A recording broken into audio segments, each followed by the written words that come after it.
அனைவருக்கும் வணக்கம்.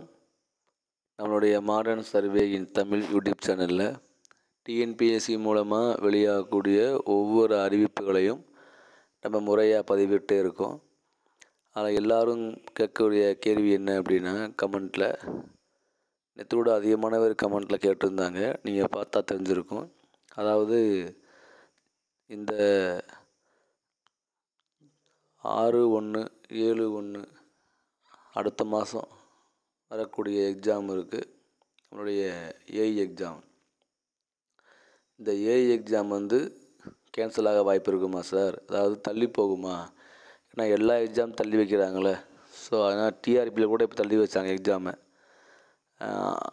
ஸோ அதனால் இந்த ஏஇ எக்ஸாமும் தள்ளி போனால் நல்லாயிருக்கும் அப்படின்னு நிறையா பேர் கேட்டிருந்தாங்க.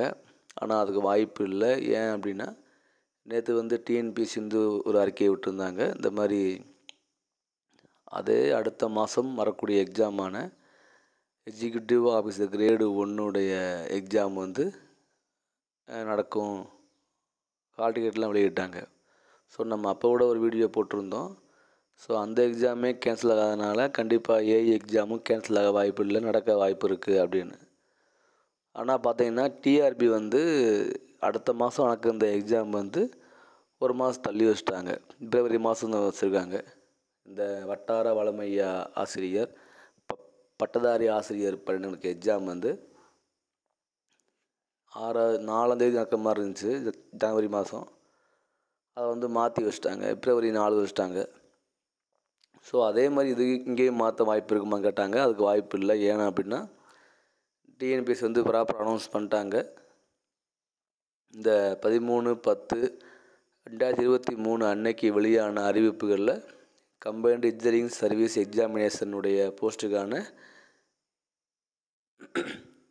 எழுத்துத் தேர்வு 6ஆம் தேதி முற்பகல் மற்றும் பிற்பகலையும், 7ஆம் தேதி முற்பகல் மற்றும் பிற்பகலையும் 38 மாவட்ட தேர்வு மையங்களில் நடைபெறும்னு சொல்லிட்டாங்க. அந்த தேர்வுக்கான ஹால் டிக்கெட் பார்த்தீங்க அப்படின்னா, நம்மளுடைய டிஎன்பிஎஸ்சி லாகின்ல போய் நீங்கள் பண்ணிக்கிடலாம். அது எல்லாருக்குமே தெரியும் எப்படி டவுன்லோட் பண்ணணும்னு. ஸோ தேவைப்படுறவங்க டவுன்லோட் பண்ணிக்கோங்க. அப்ளை பண்ணவங்க ப்ரிப்பேர் பண்ணுங்கள். எக்ஸாம் நல்ல முறையாக பண்ணுங்கள். ஏன்னா பார்த்தீங்கன்னா, இது ஒரு இந்த மாதிரி டிஎன்பிஎஸ்சி ஒரு எக்ஸாம் எழுதி ரிசல்ட்டே இன்னும் ப்ராப்பராக விடலை ஃபஸ்ட்டு ஏஇக்கு. ஸோ அதனால் டக்குன்னு உடனே அடுத்த ஏஇ கால்ஃபர் பண்ணி எக்ஸாம் வச்சுருக்காங்கன்னு பெரிய விஷயந்தான். நல்ல முறையாக எழுதுங்க. லாஸ்ட் டைம் ஏஇயில் மார்க் வாங்க முடியாமல் போனவங்க, மார்க் கம்மியாக வாங்கினவங்க இந்த ஏஇயை விடாதீங்க, நல்லா பண்ணுங்கள். ஏதாவது டவுட்னா என்கிட்ட கேளுங்க. டிஎன்பிஎஸ்சி எழுதக்கூடிய ஒவ்வொரு அப்படியே நம்ம ப்ராப்பராக ஃபாலோ பண்ணிட்டு இருப்போம். தேங்க்யூ.